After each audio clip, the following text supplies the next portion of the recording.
27 મે પદ્મની એકાદશીના દિવસે કરો આ શુભ ઉપાય। હિન્દુ ધર્મમાં પદ્મની એકાદશીને ખૂબ જ પવિત્ર માનવામાં આવે છે। માન્યતા મુજબ આ દિવસે ભગવાન વિષ્ણુ ભગવાનની ભક્તિ અને સાચા મનથી કરવામાં આવેલ ઉપાયથી જીવનમાં સુખ શાંતિ અને તમારા જીવનમાં સકારાત્મકતા આવે છે। આ દિવસે કરી શકાય એવા સરળ ઉપાય।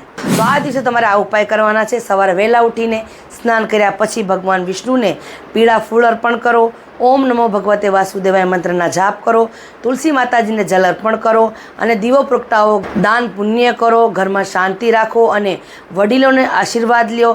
શક્ય હોય તો એકાદશીનું વ્રત રાખીને સાત્વિક ભોજન કરો। માન્યતા છે કે આ દિવસે ભક્તિભાવથી કરવામાં આવેલી પ્રાર્થના મનને શાંતિ આપે છે અને સારા કાર્ય માટે પ્રેરણા આપે છે।